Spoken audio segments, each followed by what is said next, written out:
Hello everyone, welcome back my channel. आप सभी लोगों का स्वागत है मेरे चैनल पर। मैं आपके साथ एक और न्यू स्टोरी शेयर कर रही हूँ। ये भी मेरी ही लिखी हुई स्टोरी है। इस स्टोरी का नाम है मेरी ख्वाहिश। ये स्टोरी एक शॉर्ट स्टोरी है। 1 या 2 पार्ट की होगी या 3 पार्ट की भी हो सकती है। इसमें टॉप वांगजी और बॉटम विवो शियान है। ये एक मॉडर्न वर्ल्ड स्टोरी है। आपको जैसी भी लगे आप प्लीज़ कमेंट करके बताइएगा। एंड यदि आप लोगों ने अभी तक मेरे चैनल को सब्सक्राइब नहीं किया है तो प्लीज़ आप लोग सब्सक्राइब कर लीजिए एंड वांगसिन लवर्स के साथ में मेरी स्टोरी को शेयर भी करिएगा। स्टोरी की स्टार्टिंग में हम देखते हैं एक 7 स्टार होटल। ये 7 स्टार होटल शंघाई सिटी की शान है। ये बहुत ही ज़्यादा सुंदर और खूबसूरत है। इस पूरे शंघाई में ये सबसे सुंदर और सबसे ज़्यादा लग्जरियस और महंगा होटल है। इस होटल के हम टॉप फ्लोर को देखते हैं। इस होटल के टॉप फ्लोर पे काफ़ी सारी टेबल वहाँ लगी हुई हैं। इस होटल के टॉप फ्लोर की एक वॉल है जहाँ पर बहुत बड़ी सी विंडो है। उस विंडो से हम बाहर की पूरी सिटी को देख सकते हैं। वो सिटी बहुत ज़्यादा सुंदर और खूबसूरत है। इस समय नाइट का वक्त है जिसके कारण पूरी सिटी में लाइटों से सारी की सारी सिटी बहुत ज़्यादा सुंदर है और बहुत सारी लाइटिंग वहाँ से देखी जा सकती थी। उस विंडो के पास में ही सामने ही बगल में एक टेबल वहाँ पड़ी हुई है। उस टेबल के अगल बगल 2 चेयर लगे हुए थे। उस चेयर में वहाँ पर 2 लोग बैठे हुए थे, एक मैन और एक वोमैन। वो मैन जो वहाँ बैठा था वो बहुत ज़्यादा हैंडसम और बहुत ही ज़्यादा गॉर्जियस था। वो चुपचाप शांति से वहाँ बैठा हुआ था। और जो वो मैन थी वो भी बहुत ज़्यादा सुंदर और बहुत ही ज़्यादा ब्यूटीफुल थी। उसने रेड कलर की एक शॉर्ट ड्रेस पहन कर रखी थी। उसने पेंसिल वाली हील पहन के रखी थी और उसके हेयर काफ़ी लॉन्ग थे और ब्लैक थे। पर उसके फेस में कोई खुशी नहीं थी। वो ना काफ़ी ज़्यादा इरिटेट हो रही थी उस पर्सन से। उसने कुछ खाते हुए जो उसके सामने फूड रखा था उस फूड का एक बाइट अपने माउथ में लेते हुए बोलती है कि वांगजी, तुम और कितनी देर इसी तरह साइलेंट होकर के बैठ सकते हो।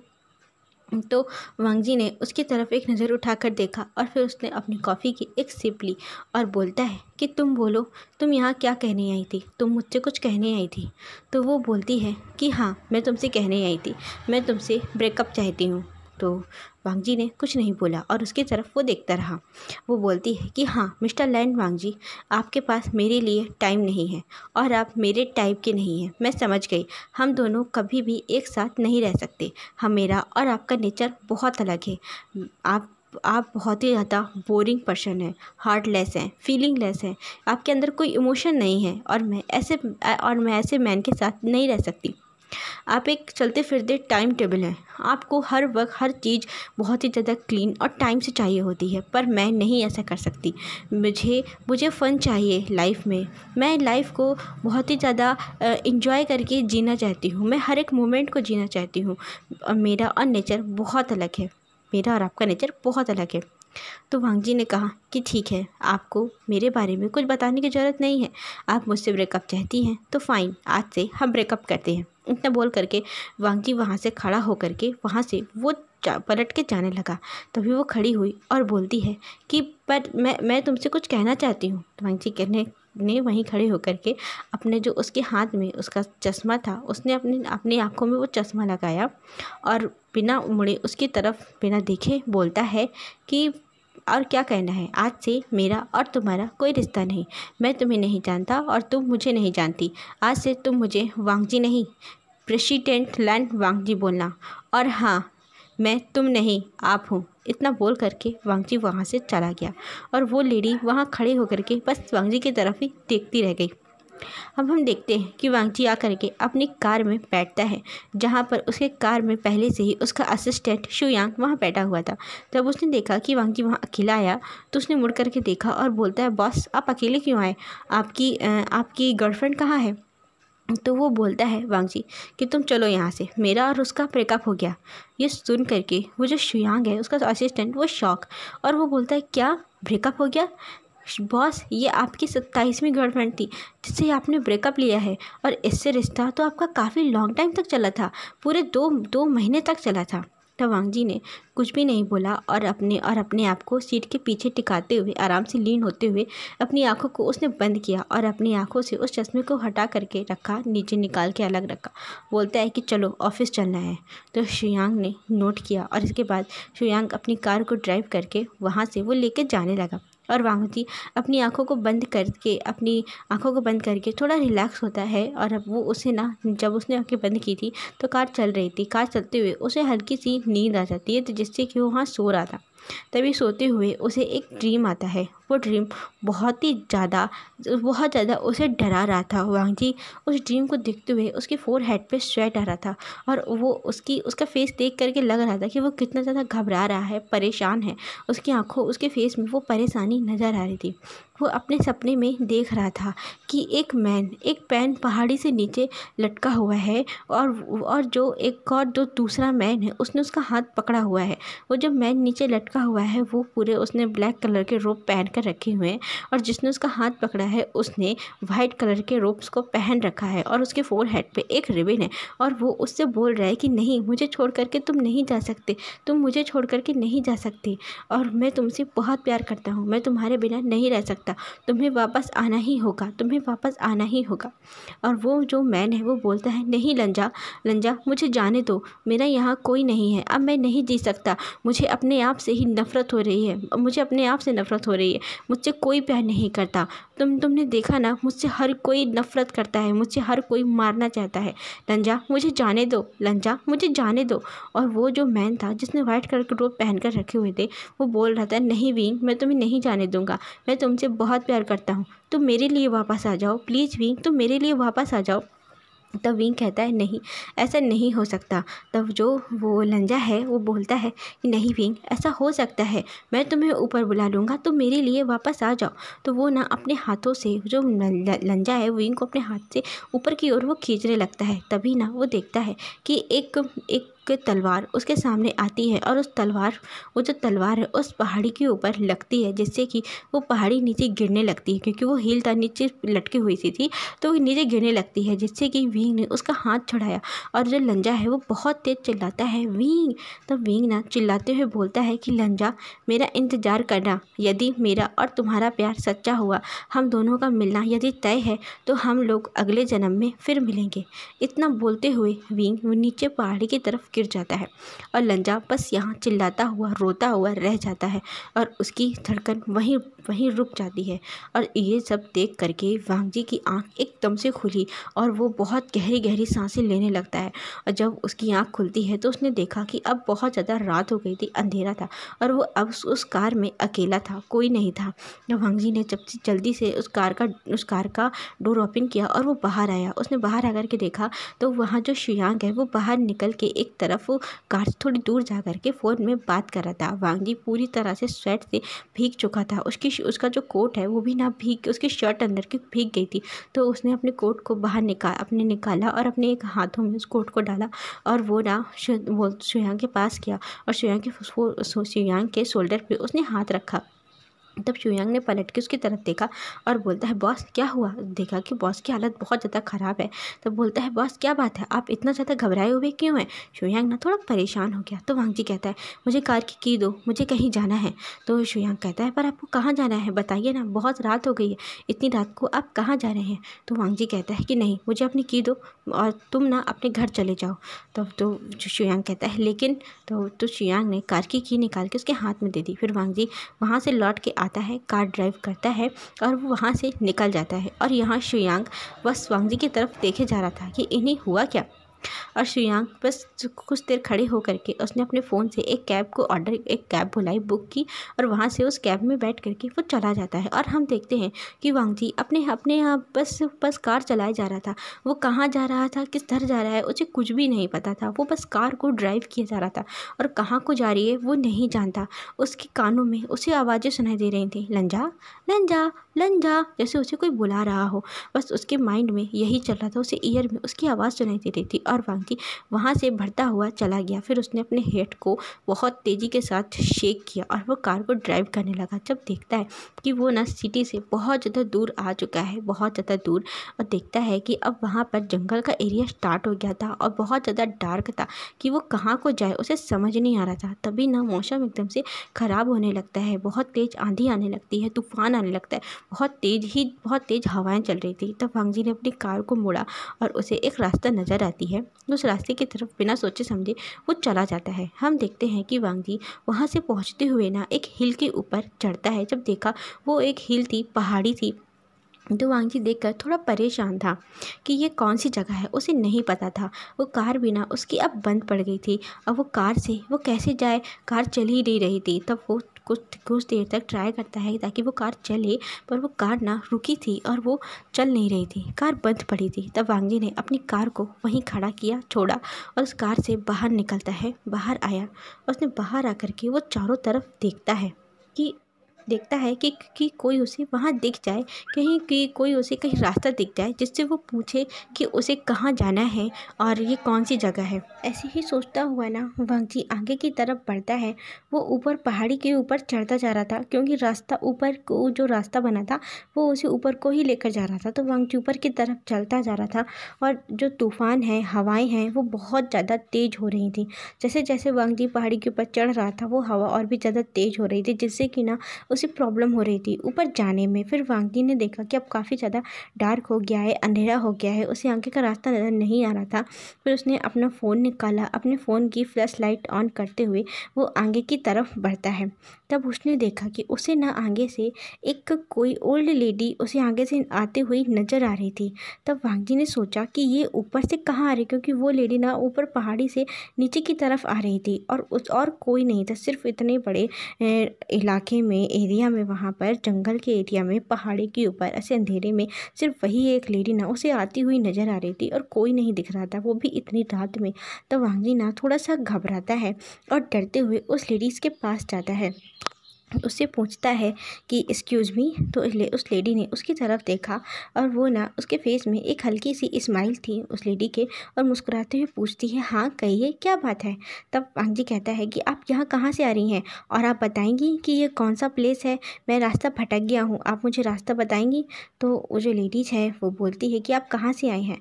तब वांग जी कहता है कि मैं ना संघाई से आया हूँ और पता नहीं ये कौन सी जगह है, मेरी कार भी ख़राब हो गई है, क्या यहाँ पर मुझे रुकने के लिए कहीं कोई जगह मिलेगी ताकि मैं सुबह जा सकूं, क्योंकि मौसम बहुत ख़राब है। वांग जी ने मौसम की तरफ, ऊपर आसमान की तरफ देखते हुए बोला। तब लेडीज़ ने उसकी तरफ देखा और बोलती है कि आप ना बहुत सही जगह आए हैं। ये ना जो आप यहाँ आए हुए हैं, इससे ऊपर जाने के बाद अब जब यहाँ से सीधे ऊपर जाएंगे तो वहाँ पर ना एक विशिंग प्लेस है। तो वांग जी कहता है, विशिंग प्लेस? तो वो बोलती है कि हाँ विशिंग प्लेस, यहाँ पर ना आप अपनी किसी भी तरह की कोई भी मन्नत मांग सकते हैं। आप जो भी, आपके मन में जो भी ख्वाहिश है, आपके मन में जो इच्छाएं हैं, वो यहाँ इस प्लेस में आ करके आप मांगेंगे ना तो वो ज़रूर पूरी हो जाएगी। तब वांग जी ने उस लेडीज़ की तरफ देखा और बड़े ही अजीब तरीके से देखते हुए बोलता है कि क्या मतलब, आप कहना क्या चाहती हैं? देखिए मैं सिर्फ रास्ता मांग रहा हूँ, मुझे ये जानना है कि मैं कहाँ रुकूँ, बस आप मुझे इतना बता दीजिए कि ऐसी कोई जगह है जहाँ पर मैं आज रात रुक सकूँ, क्योंकि मौसम बहुत ख़राब है और मुझे कोई मन्नत, कोई भी इच्छा नहीं मांगनी है, मेरे मन में कोई इच्छा नहीं है। तो उस लेडीज़ ने वांग जी की तरफ देखा और वो बहुत ही डीप नज़रों से उसकी तरफ देखते हुए बोलती है कि मैं जानती हूँ आपके अंदर बहुत सारी इच्छाएं हैं, आपके जीवन में एक खालीपन है, एक अकेलापन है, आप यहाँ पर आएगा, आप जब यहाँ तक आ ही गए हैं तो आप आगे भी बढ़ जाइए, चलिए मेरे साथ, मैं आपको बताती हूँ। तो वांग जी ने जब उस लेडीज़ की तरफ देखा तो वो थोड़ा सा पहले कंफ्यूज था, फिर उसके मन ने पता नहीं क्या कहा कि वो उस लेडीज़ की तरफ, इस लेडीज़ के साथ जाए कि ना जाए। फिर वांग जी उस लेडीज़ को फॉलो करने लगा और वो लेडीज़ ना फिर से लौट करके ऊपर की तरफ जाने लगी और वांग जी उसे फॉलो करता हुआ उसके पीछे जाता है। वो लेडीज़ ना जाते हुए एक ऊपर पहाड़ी के काफ़ी ऊंचाई में वहाँ जा कर के रुक गई, और जब वांग जी ने वहाँ देखा उस लेडीज़ के, जो जहाँ लेडीज़ रुकी थी, उसने देखा और उसके आसपास भी देखा, तो वांग जी ने अपनी फ्लैश लाइट ऑन करते हुए वो देखता है कि वहाँ पर ना काफ़ी सारे धागे और कुछ लॉक, छोटे छोटे लॉक वहाँ बांधे हुए थे। एक ग्रिल बनी हुई थी, उस ग्रिल पे बहुत सारे लॉक और धागे वहाँ बांधे हुए थे। तब वांग जी ने देखा, कहता है कि ये सब क्या है। तो वो जो लेडीज है वो कहती है कि ये देखिए, यहाँ पर बहुत सारे लोग आते हैं अपनी इच्छा को मांगने, अपनी मन्नत मांगने, अपनी एक प्रार्थना करने, जो यहाँ पर उन्हें यकीन है कि यहाँ पूरा होगा। तो वांग जी कहता है कि मैं नहीं मानता ये सब। तो जो लेडीज है वो कहती है कि आप मांग कर तो देखिए, आप मेरी बात तो मानिए। मैं जानती हूँ कि आपके मन में भी ना बहुत सारी ऐसी ऐसी इच्छाएँ हैं, ख्वाहिशें हैं जो अभी तक आपकी पूरी नहीं हुई। आप अपनी वो ख्वाहिश यहाँ मांगेंगे ना, खास करके आप यदि अपनी किसी लाइफ पार्टनर को चाहते हैं, किसी ऐसे व्यक्ति को जो बहुत खास है और चाहते हैं कि वो आपके जीवन में आए, तो वो आपको ज़रूर मिलेगा। आप एक बार मांग कर तो देखिए। तब वांग जी ने उसकी बातों पर देखा और उसे ना, उसके मन में सच में उसके जीवन में एक खालीपन था, एक उदासी थी, एक अधूरापन था जिसे वो पूरा करना चाहता है, एक ऐसे व्यक्ति के साथ जो उसके साथ हर पल हर क्षण रहे। क्योंकि वांग जी ने अभी तक जितने भी लोगों से वो मिला है, उसे वो cold, rude, फीलिंगलेस, heartless, boring person कह के ना उसे छोड़ करके चली गई। पर वांग जी के मन में वो चाहता है कि कोई ऐसा पर्सन हो जिससे कि वो शादी करे और वो जीवन भर उसके साथ रहे, उससे वो उतना ही प्यार करे जितना कि वांग जी उससे प्यार करता है। पर उसे आज तक ऐसा कोई नहीं मिला। तब वांग जी ने उस लेडीज़ की आंखों में देखा, उसकी उसकी उस लेडीज़ की आंखों में ना बहुत ही ज़्यादा विश्वास उसे नज़र आ रहा था कि हाँ, यहाँ मांगना और वो ज़रूर पूरी होगी। तब वांग जी ने उसकी तरफ देखा और कहता है कि ठीक है, अभी मेरे पास कोई चांस तो है नहीं यहाँ से जाने का, तो आप जैसा कह रही हैं मैं वैसा ही करता हूँ, बताइए मुझे क्या करना है। तब वो लेडीज़ मुस्कुराई और बोलती है कि हाँ ज़रूर, मैं जैसा कहती हूँ आप बिल्कुल वैसा ही करिए। तो वो लेडी थोड़ा दूर जाती है, एक जगह जाते हुए, तो देखा वांग जी ने कहाँ जा रही है।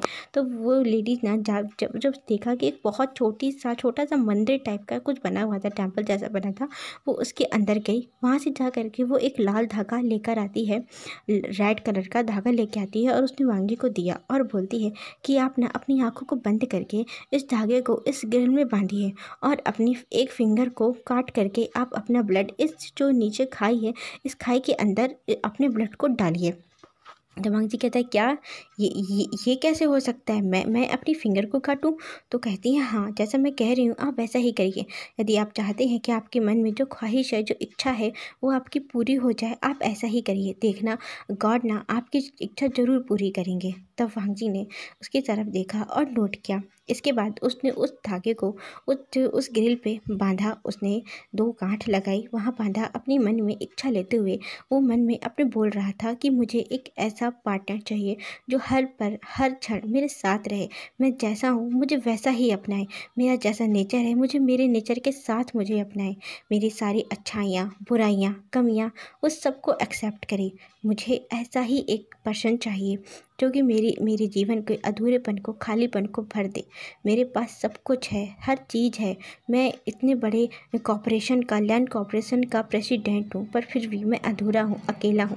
मेरे पास मेरा परिवार भी है, फिर भी मैं अधूरा हूँ। मेरे जीवन में एक खालीपन है, मुझे लगता है कि कुछ है जो कुछ अधूरा है, कुछ छूटा हुआ है। आप बस, मैं उसे पूरा करना चाहता हूँ। इतना बोल के वांग जी ने उस थ्रेड को वहाँ बांधा और जब उसने अपनी आँखों को बंद करके, उसने जो लेडीज़ थी उसने एक छोटी सी नाइफ वांग जी को दी।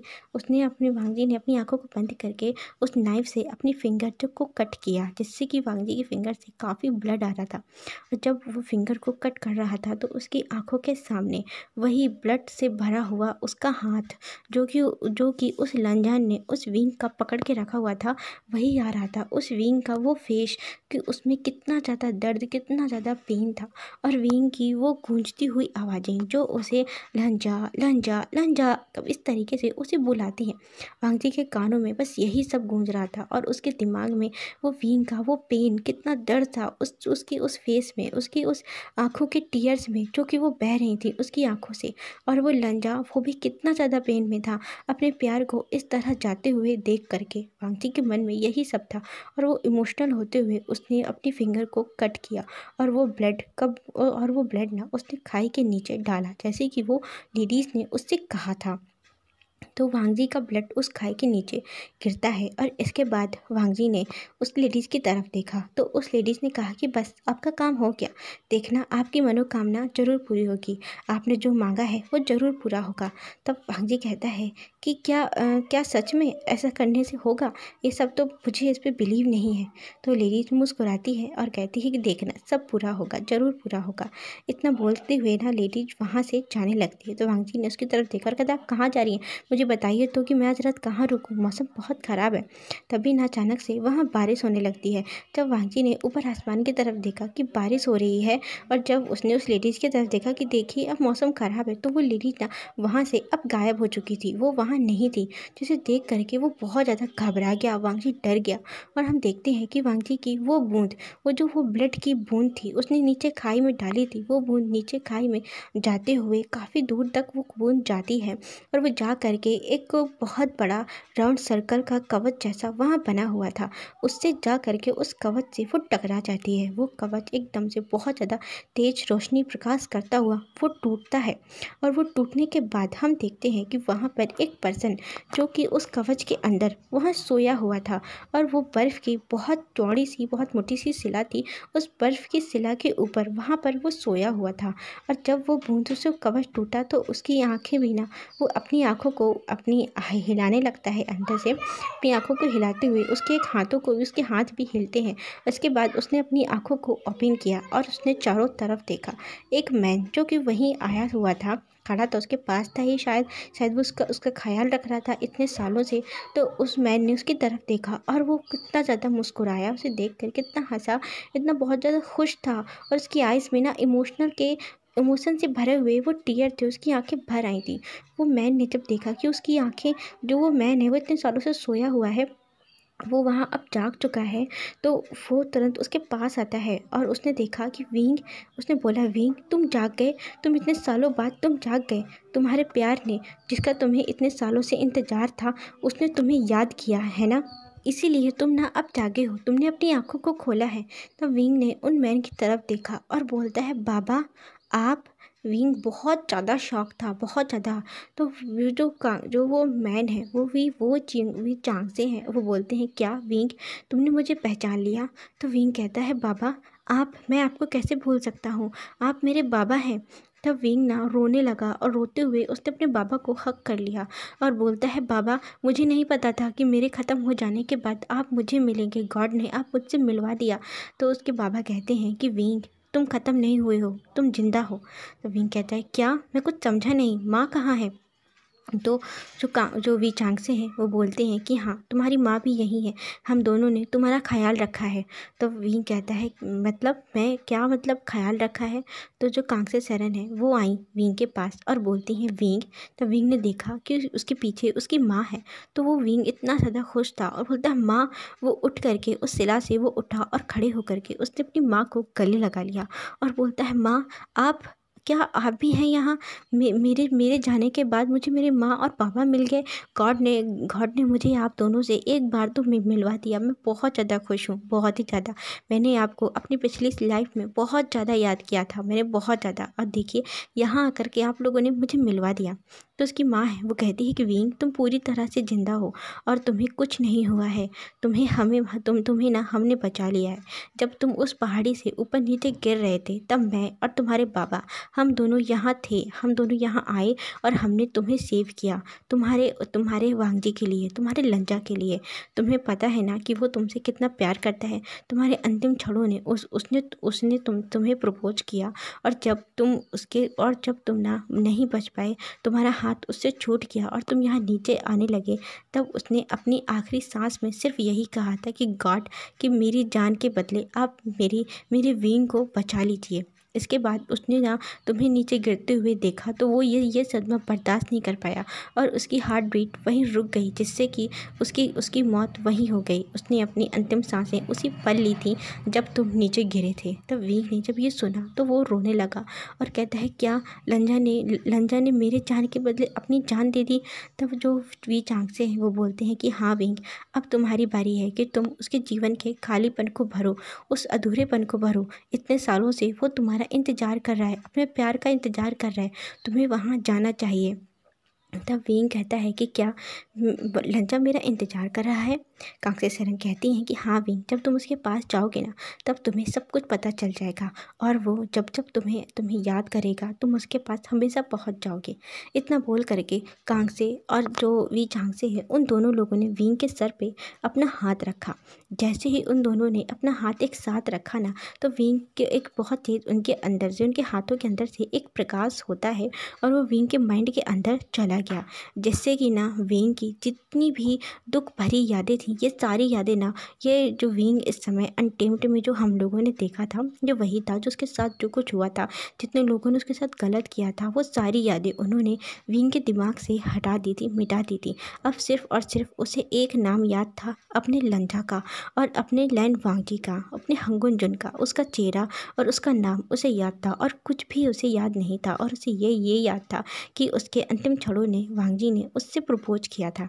बाकी उसके साथ क्या हुआ था, लोगों ने क्या क्या उसके ऊपर इल्ज़ाम लगाए थे, कितना उसे टॉर्चर किया था, कितना किस तरह से सभी लोग उसे मारने के लिए पूरे के पूरे क्लान के लोग कितना ज़्यादा उसके पीछे पड़े हुए थे, कि कुछ भी उसे याद नहीं था। वो सब कुछ उसके उसके जो पेरेंट्स हैं वी चांगसे और कांगसे सरन ने उसे भुला दिया था।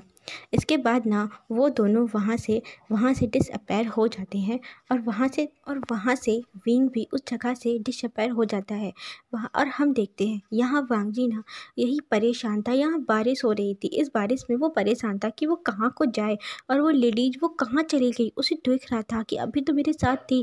जिस इन सब से ना वो बहुत ज़्यादा घबरा गया था, और जो उसके मोबाइल की फ्लैश लाइट थी वो भी ना अब बंद हो रही थी, क्योंकि उसके फ़ोन में बहुत कम बैटरी थी। तो जिससे ना वांगजी बहुत परेशान था, और वो लौट करके पहाड़ी के नीचे आ रहा था, क्योंकि वहाँ पर रुकने के लिए कोई भी ऐसी जगह नहीं थी। फिर उसने देखा कि वो लेडी थी ना वो टेम्पल के अंदर गई थी। फिर उसने उस टेम्पल को देखा तो बहुत ही छोटा सा टेम्पल था। उस टेम्पल के अंदर वो गया कि यहाँ कुछ समय के लिए तो रुक सकता है, कि जैसे बारिश बंद होगी तो वो लौट करके अपने घर चला जाएगा। उस टेम्पल के अंदर वो जा करके वहाँ वो खड़ा हो गया और बारिश की तरफ वो देखने लगा। तभी ना उसे उसके पीछे से उसे कुछ आवाज़ सुनाई देती है। तब उसने उस टेम्पल के अंदर पीछे अपने पीछे ना मुड़ करके देखा कि कौन है। वो बहुत डरते हुए घबराते हुए धीरे धीरे अपने पीछे देख रहा था। जब उसने पीछे देखा तो वहाँ पर कोई उसे खड़ा नज़र आता है, पर इतना अंधेरा था, इतना अंधेरा होने के कारण वहाँ डार्क था, उसे कुछ नज़र नहीं आ रहा था। उसने अपने फ़ोन की फ्लैश लाइट को ऑन करने की कोशिश की, जो कि वो भी नहीं ऑन हो रही थी, क्योंकि उसकी बैटरी अब ख़त्म हो चुकी थी और उसका फ़ोन बंद हो चुका था। अब उसने पूछा वांगजी ने थोड़ी काँपती हुई आवाज़ में कि कौन हो तुम, और तुम यहाँ कैसे, मैंने तो अभी तक तुम्हें नहीं देखा। तो वो मैन कहता है लंजा। उसने ना सिर्फ इतना सुना, और जैसे ही वांगजी ने ये लंजा आवाज़ सुनी ना तो वो बहुत ज़्यादा घबरा गया था, और घबरा करके सीधे टेम्पल से बाहर आकर खड़ा हुआ और बोलता है कि तुम कौन हो, और तुम मुझे क्यों इस तरह परेशान करते हो, तुम बार बार लंजा लंजा क्यों कहते हो, कौन है ये लंजा। तो जो उसके पीछे जो मैन था वो भी टेम्पल से बाहर आता है और बोलता है कि लंजा, तुमने मुझे नहीं पहचाना। वांगजी को ना उसकी और कोई भाषा समझ में नहीं आ रही थी, उसे सिर्फ ये समझ में आ रहा था कि वो लंजा कह रहा है, और वो क्या कह रहा है उसे कुछ समझ नहीं आ रहा था। और उसने देखा, जब वो बाहर आया तो उसने देखा ना, क्योंकि जब बारिश होती है तो बारिश के साथ में बिजली भी चमक रही थी, तो उसकी बिजली की चमक से, उसकी रोशनी से उसने उस मैन को एक झलक देखा। तो उसने ना पूरे ब्लैक कलर के रोब पहन के रखे हुए थे, उसके काफ़ी लॉन्ग हेयर थे, और उसके फेस में एक चमक थी, शाइनिंग थी, जिसे देख करके वो वांगजी ना बहुत ज़्यादा डर गया कि ये है कौन, इतना अजीब सा इंसान, ये कहाँ से आया, और अचानक से ये क्या बोल रहा है, और ये लंजा कौन है, ये किसे बुला रहा है। और जो वो मैन था वो आगे आया और उसने वांगजी का हाथ पकड़ लिया और बोलता है लंजा। और तो वांगजी ने अपना हाथ तेज़ी से उसे झटकाते हुए छुड़ाया और कहता है कि तुम हो कौन, और ये लंजा कौन है ये लंजा। मैं नहीं हूँ लंजा, तुम्हारा नाम क्या है और तुम यहाँ क्या कर रहे हो। वांगजी बहुत घबराया होता, उसकी हार्ट बीट ना बहुत तेज़ थी, क्योंकि इतनी रात थी, अंधेरा था, और ये कौन सी जगह है उसे ये भी नहीं पता। एक पहाड़ी है और नीचे कितनी गहरी खाई है, चारों तरफ उसे जंगल सा नज़र आ रहा था, और इतनी बारिश हो रही थी, बहुत डरावना मंजर था, और वांगजी अकेला वहाँ पर। और ये अचानक से ये कौन आ गया, उसने कैसे कपड़े पहन के रखे हैं। तो वांगजी बहुत डरा था और कहता है कि तुम हो कौन, और देखो मेरे पीछे मत आना, क्योंकि वांगजी ने इतना बोलते हुए अपने कदमों को पीछे लेते हुए जा रहा था। तभी विंग आगे बढ़ा और कहता है लंजा लंजा लंजा। लंजा रुको, लंजा रुको। उससे कुछ भी उसकी लैंग्वेज समझ में नहीं आ रही थी वांगजी को कि ये क्या बोल रहा है, और वो विंग था और कोई नहीं। तब वांगजी इतनी ज़्यादा पीछे जा रहा था, तो वो ग्रिल थी जो कि बिल्कुल खाई के पास में ही वहाँ लगी हुई थी। उसमें सभी लोगों ने अपने रेड कलर से धागों से जो विशेष मतलब बांधी हुई थी उस ग्रिल पे, तो वांगजी उसे टकरा गया और वो पीछे नीचे खाई पे गिरने ही वाला था। तभी विंग एक झटके से बहुत स्पीड से उसके पास जाता है और उसने वांगजी को हाथ पकड़ के वांगजी के रिस्ट से अपनी तरफ खींचा, जिससे कि ना वांगजी विंग के ऊपर गिर गया और विंग वांगजी के नीचे। और वांगजी गिरते हुए ना इतना ज़्यादा वो घबरा गया था, डर गया था कि वो वहीं बेहोश हो गया। और वो उसने अपना अपना हेड विंग के नेक और शोल्डर के बीच में रख रख दिया और वो बेहोश हो गया। विंग ने उसे हिलाया, लंजा लंजा लंजा, पर लंजा तो बेहोश था, वो क्या बोलता। जब विंग ने देखा कि ये इसने आंखें बंद हो गई हैं और ये बेहोश हो गया है, तब वहाँ पर उसने वांगजी को सीधे सीधे पहले अपने ऊपर से हटाया बहुत आराम से, और वहीं उसी फर्श पे उसने उसे लिटाया और उसे ना उसके फेस को वो टैप करता हुआ बोलता है कि लंजा उठो, लंजा क्या हुआ तुम्हें, लंजा। जब वांगजी ना आंखें नहीं खोला था, वो बहुत डर गया था, घबराहट और डर की वजह से वो बेहोश हो गया था। कुछ ही समय में वहाँ अब काफ़ी देर हो जाती है, अब बारिश भी बंद हो गई थी। अब विंग ने वांगजी को उस टेम्पल के अंदर बिठा लिया था। वो अपना बैठा था और वांगजी का हेड विंग के लेग पे था, और वो ना उसके बालों को रफल करते हुए वांगजी के फेस की तरफ बहुत ही मुस्कुराते हुए देख रहा था कि उसका लंजा अभी भी कितना ज़्यादा हैंडसम है। क्योंकि अब बारिश बंद हो गई थी और चाँद भी धीरे धीरे निकल आया, तो उसे कुछ कुछ वहाँ वांगजी विंग को ना हल्का हल्का उसका फेस नज़र आ रहा था, तो वो देख रहा था। पर वांगजी की वो सैंडलवुड की स्मेल, उसकी वो आवाज़ अभी भी बिल्कुल नहीं बदली। विंग उसे पहचान सकता है कि वो उसका लंजा है। वांगी ने अपनी धीरे धीरे आंखें खोली, आइज़ को ओपन करके वो चारों तरफ देखता है और ये समझने की कोशिश कर रहा था कि वो इस समय है कहाँ। उसने देखा और वो अचानक से वो उठ करके बैठा, कि जैसे ही उसे सब कुछ उसके दिमाग में याद आता है कि उसके साथ क्या क्या हुआ। वो तुरंत उठ के बैठा और उसने देखा कि वो अभी उसका हेड किस जगह था, इसके लेग पे, और ये पर्सन कौन है। तो वांगजी कहता है कि तुम कौन हो और ये जगह कौन सी है, मैं यहाँ कैसे आया। तब जो विंग है इसके तरफ स्माइल की और बोलता है लंजा। तो वांगजी कहता है देखो, मेरा नाम लैंड वांगजी है, मैं लैंड वांगजी हूँ। उसने बहुत ही रूड टोन में बोला। और तुम कौन हो, तुम पहले अपना नाम बताओ। तो वो बोलता है कि लंजा, मैं विंग, तुमने मुझे नहीं पहचाना। तब वांगजी कहता है क्या कहा तुमने। तो कहता है मैं विंग। वांगजी को उसकी लैंग्वेज समझ में नहीं आ रही थी कि ये बोल क्या रहा है, तो उसे ना सिर्फ इतना समझ में आया कि विंग। जब उसने ये नाम सुना विंग, तो उसका माइंड फिर हिट करता है, क्योंकि ड्रीम में वो जो वाइट रोब पहने हुआ मैन था, वो उस मैन को जो उसने ब्लैक रोब पहन के रखे हुए थे और वो पहाड़ी से नीचे गिर रहा था, उसे संभाल रहा था, वो उसे विंग कहकर ही बुला रहा था, और वो मैन उसे लंजा। तो कहता है, जो वांगजी कहता है विंग विंग। तो विंग स्माइल करते हुए तुरंत वांगजी के पास आया और उसने ना बहुत टाइट उसे हक कर लिया। वांगजी अभी बैठा हुआ था और बैठे बैठे ही ना विंग ने उसे बहुत टाइट हक किया और बोलता है हाँ, मैं तुम्हारा विंग, मैं विंग हूँ तुम्हारा, और कौन हो सकता हूँ मैं, तुमने मुझे पहचान लिया लंजा। वांगजी ने उसे फील किया, उसे अच्छा लग रहा था, बहुत अच्छा, क्योंकि अभी तक की जर्नी में उसे, अपनी अभी तक की लाइफ की जर्नी में उसे याद नहीं कि उसने कब किसे हक किया था, इतना ज़्यादा क्लोज वो किसके था, और विंग ने उसे हक करके रखा हुआ था। वांगजी को बहुत ज़्यादा अच्छा लग रहा था उसके हक करने से, पर फिर भी ये इस पर्सन को वो नहीं पहचानता, तो उसने उसे दूर किया और कहता है कि देखो तुम मुझसे दूर रहो। इतना बोल के वो खड़ा हो गया और कहता है कि मैं किसी विंग को नहीं जानता और मैं वांगजी हूँ, मैं कोई लंजा नहीं हूँ, तो आपको ना कोई गलतफहमी हो रही है। वो बाहर आया, देखा कि बारिश बंद हो गई है, तो इतना बारिश बंद हो गई है, ये देखते हुए ना वो उस पहाड़ी से नीचे की तरफ जाने लगता है और विंग ना उसका पीछा करता है और वो बुला रहा था लंजा लंजा रुको, लंजा लंजा लंजा। और वांगजी ना इतने तेज कदमों से अपने कदम को बढ़ा रहा था, बहुत ही तेज़ी से। ये लंजा लंजा सुन के ना उसे बहुत ज़्यादा डर लग रहा था, क्योंकि सपने में और कभी कभी तो दिन में भी उसे उसकी आवाज़ सुनाई देती है। कई सालों से वो ये ड्रीम देख रहा है, उसे खुद भी याद नहीं कि उसे कितना टाइम हो गया है इस ड्रीम को देखते हुए, और ये लंजा लंजा उसके सपनों में ये नाम गूंजता रहता है, जैसे कि वो खुद ही है और उसे कोई बुला रहा है। पर वो तो लंजा नहीं, वो तो वांगजी है, और ये पर्सन भी उसे लंजा कह रहा है, ये है कौन। वांगजी ना घबराते हुए अपनी कार के पास अब आ चुका था और विंग भी उसके कार के पास आया। और कहता है कि तुम रुक क्यों नहीं रहे हो। विंग की लैंग्वेज उसे समझ में नहीं आ रही थी, क्योंकि विंग ना एशियन टाइम की लैंग्वेज बोल रहा था। जब वो अनटेम्ड में बोला करते थे, एशियन टाइम की कल्टीवेशन वर्ड में लोग बोलते थे उस टाइप की लैंग्वेज, और ये अब मॉडर्न वर्ड है, यहाँ पर कोई भी एशियन लैंग्वेज नहीं बोलता। तो जो वांगजी को कुछ भी समझ में नहीं आ रहा था। वांगजी की स्टडी, एजुकेशन सारे मॉडर्न वर्ड की है, कोई एशियन वर्ड की नहीं है। उसने एशियन टाइम की लैंग्वेज पढ़ी भी नहीं है। मुझे कुछ समझ में नहीं आ रहा था। आज विंग जो कुछ कह रहा था, और विंग यहाँ उससे ढेर सारी बातें किए जा रहा था। बोल रहा था कि तुम कितने ज़्यादा रूड हो, तुम मुझे वहाँ छोड़ करके कैसे आ सकते हो, मैं तुम्हारे पीछे कब से दौड़ रहा हूँ, तुम मुझे नहीं पहचान रहे, मैं तुम्हारा विंग, तुम मुझे नहीं पहचान रहे।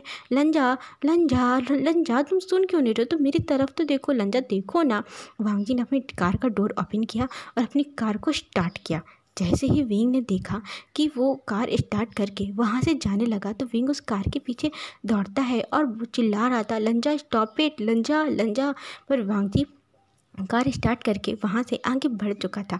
तभी उसने अपने कार के मिरर में देखा कि बैक में पीछे ना विंग वहाँ पर उसे दौड़ते दौड़ते अचानक से वो गिर गया था, और उसके शायद पैर में बहुत चोट लग गई थी, क्योंकि विंग गिरने के बाद वो उठा और अपने पैर की नीज को ना पकड़ के बहुत तेज़ी से वहाँ बैठ गया था, और उसके फेस में बहुत दर्द था, बहुत पेन था। उसके उस फेस को देख करके वांगजी को उसे वही वाला फेस याद आता है जो ड्रीम में उस विंग का फेस वो देख रहा था। तो वांगजी ने अपनी कार रोकी, और वो अपने उस कार से उतर करके विंग के पास पहुंचा, क्योंकि उसे विंग को इस तरह दर्द में, पेन में वो नहीं देख पा रहा था, उसे अच्छा नहीं लग रहा था। उसके पास गया और बोलता है, एक्सक्यूज़ मी मिस्टर, क्या हुआ, तुम ठीक हो ना। तब विंग ने उसकी तरफ देखा, क्योंकि विंग को वांगजी की लैंग्वेज समझ नहीं आ रही थी कि वो उससे क्या पूछ रहा है। तब विंग ने कहता है क्या। तब विंग भी अपनी लैंग्वेज में से पूछता है। उसने इशारे से कहा कि क्या। तब वांगजी कहता है कि तुम ठीक हो ना। तो वांगजी ने देखा उसकी नीज़ में, उसने जब नीचे बैठा उसकी नीज़ को देखा और उसने हाथ रखा, क्योंकि विंग के रोज ब्लैक थे, ब्लैक होने के कारण उसकी नीज़ से ब्लड बह रहा है, ये समझ में नहीं आ रहा था। तो वांगजी ने जब उस हाथ रखा ना, तो उसके हाथ में वो ब्लड लग चुका था। जब वांगजी ने देखा कि उसके हाथ में ब्लड लग गया है, तो कहता, ओ गॉड, तुम्हें तो बहुत ज़्यादा चोट आ गई है, तुम तो बहुत ज़्यादा इंजर्ड हो गए हो, तुम क्यों भाग रहे थे इस तरह, मैं तुम्हें नहीं जानता, तो तुम्हें नहीं मेरे कार के पीछे आना चाहिए था, ऐसे ही किसी स्ट्रेंजर के कार के पीछे नहीं आते, तुम्हें क्या इतना भी नहीं पता। तो और इतना बोल के ना वांगजी ने उसे विंग को अपनी बाहों में सीधे उठा लिया। तो विंग जैसे देख करके वो शॉक, और विंग ने भी अपने एक हाथ को उसके शोल्डर पे डाल लिया था, और शॉकिंग नज़रों से वो वांगजी की तरफ देख रहा था, और कहता है कि लंजा, मैं चल लूँगा, मैं ठीक हूँ, इतनी भी ज़्यादा चोट नहीं है। तो वांगजी कहता है कि तुम क्या बोल रहे हो, मुझे कुछ समझ में नहीं आ रहा है, तुम पहले हॉस्पिटल चलो, मैं तुम्हारे ना इसमें कुछ दवा लगा देता हूँ, जिससे कि ब्लड बंद हो जाएगा। इतना बोल करके उससे कहा कि इस कार को ओपन करो। तो विंग को ना समझ में नहीं आया कि उसने क्या कहा। तब वांगजी ने विंग को वहाँ खड़ा किया, और उसके एक हाथ को अपने शोल्डर पर डाला, उसे सहारा दे करके वहाँ खड़ा करता है, और उसने दूसरे हाथ से उसने कार का डोर खोला और विंग को कार के अंदर बिठाया, और उसके कार पे जो फर्स्ट एड बॉक्स था उसने उसे निकाला, और उसके बाद ना विंग के लेग को उसने कार की सीट के ऊपर वहाँ रखा, और इसके बाद उसके जो रोप्स थे उसे हटाते हुए उसमें ना वो ना दवा लगा रहा था, ताकि विंग का ब्लड जो बंद हो जाए। वांगजी को उसका ब्लड बहते हुए उसको अच्छा नहीं लग रहा था, उसे बहुत बुरा लग रहा था कि मेरी वजह से इसे चोट लग गई, और वांगजी का फेस अभी भी एक्सप्रेशन लेस था, और वो कोल्ड, उसका फेस विंग उसके फेस की तरफ ही देखे जा रहा था, क्योंकि चांद की रोशनी में वो और भी ज़्यादा सुंदर और खूबसूरत लग रहा था।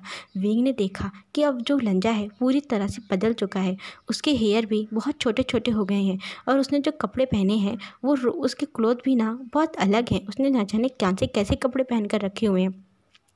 और वांगजी जब देखता है कि विंग उसे किस तरह देख रहा है, तो उसने उसकी तरफ देखा और अपने हेड को शेक किया, और कहता है अपने मन में कि ये ना मुझे कोई क्रेजी पर्सन लगता है, इसने कैसे कपड़े पहन कर रखे हैं और इतने लंबे हेयर ये कौन रखता है। तो वांगजी ने उससे पूछा कि ये तुम्हारे हेयर रियल हैं। तो विंग ने उसकी तरफ देखा और अपनी आँखों से इशारा करते हुए पूछता है कि तुम क्या पूछ रहे हो। वांगजी कहता है कि ये हेयर तुम्हारे रियल हैं, और तुम कौन हो, तुमने ऐसे कपड़े क्यों पहने हैं। तब विंग ने उसकी तरफ देखा, और अभी भी वो बस कुशनिंग नज़रों से उसकी तरफ देख रहा था। फिर वांगजी ने कुछ नहीं कहा और इसके बाद ना अपनी कार को स्टार्ट किया और कहता है कि तुम कहाँ जाओगे, तुम बताओ, मैं तुम्हें वहाँ छोड़ दूँगा। तब विंग कहता है कि देखो, मुझे ना कुछ भी समझ में नहीं आ रहा है, लंजा तुम क्या बोल रहे हो। तब वांगजी इरिटेट होते हुए बोलता है कि देखो, मेरा नाम लंजा नहीं है और तुम क्या कह रहे हो, मुझे कुछ समझ नहीं आ रहा है। तब विंग एकदम से चुप हो गया, फिर वो कुछ नहीं बोला और उससे कहता है इशारों से कि तुम मुझे जहाँ ले जाओ मैं वहीं चला जाऊँगा। तब वांगजी को इशारे भी समझ में नहीं आ रहे थे कि तुम क्या कह रहे हो। तब विंग ना अपने सर पे अपना हाथ मारता है और बोलता है कि ओ गॉड, ये कौन सी दुनिया है, ये कौन सी जगह है और लंजा इतना चेंज कैसे हो गया, ये मुझे पहचान क्यों नहीं रहा।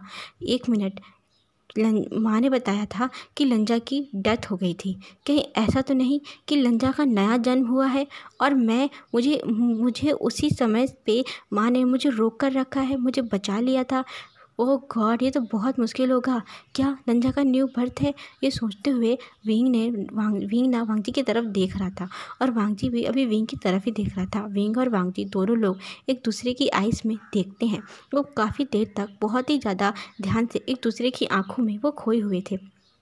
तब वांगजी ने कहा कि ठीक है, मुझे लगता है कि तुम कहीं और से आए हुए हो, मैं तुम्हें पहले अपने यहाँ लेकर चलता हूँ, इसके बाद तुम मुझे बताना कि तुम कहाँ के रहने वाले हो, मैं तुम्हें वहाँ ड्रॉप कर दूँगा। तब विंग को उसकी कोई लैंग्वेज समझ में तो नहीं आई, उसने सिर्फ हाँ में सिर हिला दिया। इसके बाद वांगजी अपनी कार को स्टार्ट करके वहाँ से चलता है। अब कार भी उसकी ठीक हो चुकी थी, जो भी बंद पड़ी थी। तब वांगजी ने देखा, कहता अच्छा, अरे वाह, ये तो बहुत अजीब है, ये कार अपने आप ही ठीक हो गई। अपने मन में उसने सोचा और फिर सोचता है कि चलो अच्छा ही है, कार ठीक हो गई, मैं कम से कम अपने घर तो जा पाऊँगा। अब हम देखते हैं यहाँ एक बहुत बड़ा सा हमें मेंशन दिखाया जाता है। ये मेंशन बहुत बड़ा और बहुत ही सुंदर खूबसूरत था। इसके आगे उस मेंशन के जो बोर्ड लगा हुआ था वहाँ पे लैंड मेंशन लिखा हुआ था। तभी ना एक कार उस मेंशन के अंदर एंटर करती है। अब सुबह हो चुकी थी, मॉर्निंग का वक्त था, सनलाइट भी निकल आई थी, सूरज भी निकल आया था और आसमान में वो प्रकाश कर रहा था। तभी ना एक कार अंदर एंटर करती है। वो कार बिल्कुल ब्लैक कार थी। जैसे ही उस कार की आवाज़ उन घर वालों ने, अंदर जितने भी मैड सर्वेंट वर्कर थे, सब काम कर रहे थे, उन सब लोगों ने उस आवाज़ को सुना। तो सभी लोग ना उस कार की तरफ देखने लगते हैं। उस कार से 2 लोग बाहर निकलते हैं। एक तो वांगजी था जो कि बाहर निकला था और उसकी हालत कुछ ठीक नहीं थी, क्योंकि रात में वो भीगा हुआ था, जिसकी वजह से ना उसे कोल्ड हो गया था। तो उसकी नोज़ रेड थी और वो बहुत ज़्यादा उसे छींकें आ रही थी। और फिर जा कर के उसने दूसरी साइड का डोर ओपन किया, क्योंकि वो जो पर्सन है उसे कार का डोर ओपन करना भी नहीं आ रहा था। उसने डोर को ओपन किया और उसने विंग की तरफ अपना हाथ बढ़ाया। तब विंग ने वांगजी के हाथ को देखा, फिर वांगजी के फेस को देखा। वांगजी ने आइस से इशारा किया कि मेरे हाथ को पकड़ो, क्योंकि विंग की नीज़ में ना काफ़ी ज़्यादा चोट लगी हुई थी, तो विंग सीधे चल नहीं पाता। इसीलिए विंग ने वांगजी के हाथ में अपना हाथ रखा और वांगजी ने उसे सहारा देते हुए, उसे चलाते हुए अंदर लेकर आ रहा था। जैसे ही वांगजी अंदर आता है, तभी एक मैन सामने आते हुए बोलता है कि गगा, आप कहाँ रह गए थे, हम पूरी रात से आपका इंतज़ार कर रहे हैं। तो वांगजी ने उसकी तरफ देखा और बोलता है कि सिचैन, मुझे पहले बैठने दो। जब सिचैन ने देखा कि उनके साथ में एक और कोई पर्सन है, तो सिचैन भी ना पहले तो उस पर्सन के क्लोथ को देख करके, उसके लॉन्ग हेयर को और उसके जो हेयर पे रेड रिबन बंधा हुआ था, वो सब देख करके ना, ऐसी उसकी अजीब सी वेशभूषा देख करके वो बहुत शौक में था और उसे स्माइल भी आ रही थी कि आजकल के समय में ऐसे कौन पहनता है। तो बोलता है कि गगा, आपको ये मैन कहाँ मिला और ये कौन है, इसने इतने अजीब से कपड़े क्यों पहन कर रखे हैं, ये किसी ड्रामा कंपनी से आया है क्या। तो वांगजी ने उसकी तरफ घूर करके देखा और बोलता है कि सिचैन, कम बात किया करो, बाकी लोग घर के कहाँ हैं। तो सिचैन कहता है कि सब आपका ही इंतज़ार कर रहे हैं। और विंग भी ना उस मैन की तरफ बहुत अजीब नज़रों से देख रहा था कि ये है कौन और ये मेरे लंजा को गगा क्यों कह रहा है। लंजा किसका गगा है, लंजा तो छोटा था ना, उसके मन में ये था। और यहाँ वांगजी ने विंग को उस सोफे में बिठाया। इसके बाद ना विंग ने चारों तरफ वो देख रहा था और जब वो कार से आ रहा था तो कार की विंडो से भी इसने उस पूरी सिटी को देखा था कि ये सब कुछ कितना ज़्यादा अलग है, बदल चुका है। उसका वर्ड जहाँ वो रहा करता था, वो कल्टीवेशन वर्ड, वो कितना डिफरेंट था और ये वर्ड कितना ज़्यादा अलग है। विंग ना ये सब देख रहा था और विंग बहुत ज़्यादा परेशान था कि ये कौन सी दुनिया है, उसे कुछ समझ नहीं आ रहा था। और इन लोगों की लैंग्वेज क्या है, उसे लैंग्वेज भी समझ में नहीं आ रही थी। उसे सिर्फ गगा शब्द समझ में आया जो कि सिचैन ने वांगजी से कहा, और बाकी उसने क्या क्या कुछ कहा उसे कुछ भी समझ में नहीं आया। सिचैन वांगजी ने उसे विंग को वहाँ बिठाया, और विंग ना बहुत ही अजीब नज़रों से उस पूरे घर को देख रहा था। और सोफे में जब बैठा ना तो वो अपने हाथों से उस सोफे को पुश करते हुए देख रहा था कि ये क्या है। उसे सब देखते हुए ये किस तरीके की गद्दी है वो ये सोच रहा था, और ये कितनी ज़्यादा सॉफ्ट है, कितनी ज़्यादा मुलायम है, कैसे घर बने हैं, ये सब वो देख रहा था। तभी ना वहाँ से ऊपर सीढ़ी से एक मैन आते हुए नज़र आता है। वो मैन ना मिडिल एज का था, और उसने देखा उस मैन ने कि वहाँ वांगजी है, तो बोलता है वांगजी तुम कहाँ थे। तो वांगजी ने देखा कि उसके अंकल हैं। वो गया और कहता है अंकल मैं फंस गया था, मैं थोड़ा प्रॉब्लम में था, टेंशन में था, तो मैं कुछ खुली हवा में बाहर जाने की मैं सोच रहा था कि मैं सिटी से कहीं बाहर जाऊं, लेकिन पता नहीं अचानक से मौसम इतना ख़राब हो गया कि मैं वहाँ फंस गया था। तो उसके अंकल कहते हैं मौसम मौसम कहाँ ख़राब हुआ, कल रात तो बिल्कुल शांत था, कुछ भी मौसम ख़राब नहीं था, बहुत अच्छा मौसम था। तो वांगजी कहता है क्या यहाँ पर मौसम बिल्कुल सही था। तो उसके अंकल कहते हैं कि हाँ यहाँ मौसम बिल्कुल सही था, और तुम कहाँ थे। तो वांगजी कहता है कि मैं कहीं और था, किसी फिशिंग प्लेस में, वहाँ पर मौसम बहुत ख़राब था, बारिश हो रही थी, इसलिए मैं आ नहीं पाया। तो जो सिचैन कहता है गगा पहले ये बताइए कि ये मैन कौन है, इसने ऐसे कपड़े क्यों पहन कर रखे हैं, ये कितना अजीब लग रहा है, कितने लंबे हेयर हैं। वांगजी कहता है कि मुझे नहीं पता, ये मुझे वहीं मिला था। तभी ना एक लेडी अंदर से आती हुई बोलती है, वो किचन एरिया से आ रही थी, और वो अपने हाथों को एक कपड़े से वो पोंछते हुए आती है और बोलती है कि वांगजी का ब्रेकफास्ट रेडी है, आप जाकर के फ्रेश हो जाइए और ब्रेकफास्ट कर लीजिए। अब मुझे ना आपकी तबीयत भी ठीक नहीं लग रही, क्योंकि वांगजी को फोरहेड पे उसके पेन हो रहा था, और उसकी नोज़ भी रेड थी, और काफ़ी ज़्यादा उसका गला बैठा हुआ था। तो जो सिचैन है वो कहता है लगता है कि सच में आप जहाँ थे वहाँ बारिश हो रही थी, आपको कोल्ड हो गया है, मैं आपके लिए कुछ मेडिसिन भी भेजता हूँ वार्म वाटर के साथ, आप ले लीजिएगा। वांगजी कहता है कि मैं छोटा बच्चा नहीं हूँ, तुम सब मेरा इतना ख्याल रखना बंद करो। तो और इसके बाद ना उसने विंग की तरफ देखा और बोलता है कि तुम भी जा कर के चेंज कर लो। और तो विंग कुछ नहीं बोला, वो बस वांगजी की तरफ, उसके फेस की तरफ देखे जा रहा था और उसके लिप्स को देख रहा था कि वांगजी उससे कुछ कह रहा है। तो विंग ने कहा कि क्या तुम क्या मुझसे कह रहे हो। जब उसकी लैंग्वेज उन सब लोगों ने सुनी ना कि ये कौन सी लैंग्वेज है, तो चिरैन है वो बोलते हैं कि ये कौन है। तो वांगजी कहता है कि पता नहीं, मैं वहीं था, ये मुझे वहीं मिल गया, मैं इसे यहाँ ले आया, इसकी लैंग्वेज भी बहुत अलग है, हमें कुछ समझ नहीं आ रहा। और तभी ना एक और वहाँ पे एक टीनेजर लड़का आता है। उसने आ करके सीधे आया और उसने वांगजी को आके हग कर लिया और बोलता है कि डैड आप कहाँ थे, मैं आपको कल रात से बहुत परेशान था आपके लिए। तो जो वांगजी ने उसके सर पे हाथ फेरा और उसे अपने से दूर किया और बोलता है कि सुजोई मैं थोड़ा बाहर फंस गया था, तुम सब इतना परेशान मत हो, मैं बिल्कुल ठीक हूँ। उसके अंकल कहते हैं कि वांगजी ठीक है, तुम जा कर के फ्रेश होकर के आओ, चेंज कर लो, फिर हम ब्रेकफास्ट करते हैं, इसके बाद मुझे तुमसे कुछ इंपॉर्टेंट बात करनी है दिलरुबा के बारे में। तो वांगजी कहता है अंकल मुझे उसके बारे में कोई बात नहीं करनी।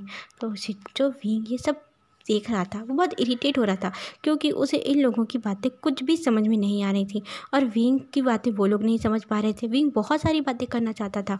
तब विंग अचानक से खड़ा हुआ और वांगजी के पास गया और बोलता है कि लंजा। जब विंग ने गुस्से में बोला कि लंजा, जब वांगजी ने फिर से लंजा शब्द सुना तो उसने विंग की तरफ देखा, बोलता है कि देखो मैं तुम्हें कल से समझा रहा हूँ, मैंने अभी भी समझाया था कि मैं लंजा नहीं हूँ, ओके, मेरा नाम लैंड वांगजी है, और तुम्हारा क्या नाम है। तो जब विंग ने उसकी देखा कि वांगजी ने उसकी तरफ फिंगर दिखाते हुए बात करा था, तो विंग ने वांगजी के फिंगर पे अपनी फिंगर को फंसाया, और इसके बाद ना वांगजी के कॉलर से वांगजी को अपनी तरफ उसने पुल किया, थोड़ा खींचा अपने साइड, और अचानक से वांगजी के लिप्स पर उसने किस किया, जिसे देख करके वहाँ पर सभी लोग, उसका जो सिचैन, यानली, लैंड चिरैन और सुजोई, ये चारों लोग वहाँ खड़े थे और शॉकिंग नज़रों से विंग और वांगजी की तरफ देख रहे थे। और यहाँ वांगजी भी बहुत ज़्यादा शॉक था, बहुत ज़्यादा, और उसकी हार्ट बीट एकदम से बहुत ज़्यादा फास्ट रन करने लगी थी। उसकी हार्ट बीट ना बिल्कुल ट्रेन की रफ्तार से दौड़ रही थी, और उसकी पूरी बॉडी में गूज़बम्स आ गए थे, क्योंकि वांगजी को फर्स्ट टाइम किसी ने किस किया होगा, और उसका किस उसे शायद अच्छा लग रहा है, क्योंकि वांगजी ना कोई किसी भी तरह का विरोध नहीं कर रहा था। वांग विंग उसे किस कर रहा था और वांग जी ना चुपचाप वहाँ स्टेचू की तरह खड़ा हुआ था। उसकी पूरी बॉडी स्टिफ हो गई थी और विंग का ये सडन एक्शन देख करके वहाँ पर सभी लोग बहुत ज़्यादा शॉक थे, सरप्राइज थे, क्योंकि वांग जी एक बहुत ही ज़्यादा गुस्से वाला पर्सन है। वो एक शॉर्ट टेम्पर है, उसे बहुत ज़्यादा गुस्सा आता है और 35 ईयर की एज हो गई है वांग जी की और उसने 27 गर्ल्स को डेट किया है, पर अभी तक किसी लड़की ने उसको हाथ भी नहीं लगाया, क्योंकि वांग जी को किसी का टच करना बिल्कुल भी पसंद नहीं है। इसी कारण तो कोई भी लड़की उसके साथ नहीं है, वो कुछ ही समय में उसे छोड़ करके चली जाती हैं। और आज यहाँ इस लड़के ने इसे किस कर लिया, एक लड़के ने किस किया है। शिचैन और सुजोई एक दूसरे की तरफ देखते हैं, बहुत ज़्यादा सरप्राइज थे। और यहाँ वांग जी ने विंग जो उसे किस कर रहा था, विंग अपनी आइज़ को क्लोज करके उसे किस कर रहा था और वांग जी ने भी अपनी आंखों को बंद कर लिया और वो विंग की किस को शायद फील कर रहा था और अपने हैंड को बहुत ही स्लोली विंग की वेस्ट की तरफ वो बढ़ा रहा था कि विंग की वेस्ट में वो अपना हाथ रखे। तभी ना विंग ने उसे छोड़ दिया और उसे दूर हो गया। और यहाँ वांग जी ने जब देखा कि उसे छोड़ दिया गया है, अब उसके लिप्स में वो वार्मनेस नहीं है जो अभी उसे फील हो रही थी, तब उसने अपनी आंखों को खोला और विंग की तरफ देखा और विंग ने अपनी गहरी सांसें लेते हुए बोलता है कि मैं कब से तुम्हें बता रहा हूँ कि मैं विंग हूँ, तुम मेरे लंजा हो और तुम मेरी लैंग्वेज को, तुम मेरी भाषा को ही नहीं समझ रहे, मेरी लैंग्वेज ही नहीं समझ रहे हो। तब वांग जी ने विंग को देखा, क्योंकि अब विंग ना मॉडर्न लैंग्वेज बोल रहा था, जो कि वांग जी जैसी लैंग्वेज बोलता है बिल्कुल वैसी ही लैंग्वेज बोल रहा था। अभी तक उसे उसकी भाषा समझ में नहीं आ रही थी और ये सारी बातें सुन करके वहाँ पर सभी लोग सरप्राइजिंगली विंग की तरफ देख रहे थे और वांग जी भी बहुत ही ज़्यादा शॉकिंग नज़रों से विंग की तरफ देख रहा था। ओके गाइस, आज के लिए बस इतना ही। अब हम नेक्स्ट पार्ट फिर देखेंगे। आपको ये स्टोरी कैसी लग रही है, आपको ये पार्ट कैसा लगा, आप ज़रूर बताइएगा। Okay bye.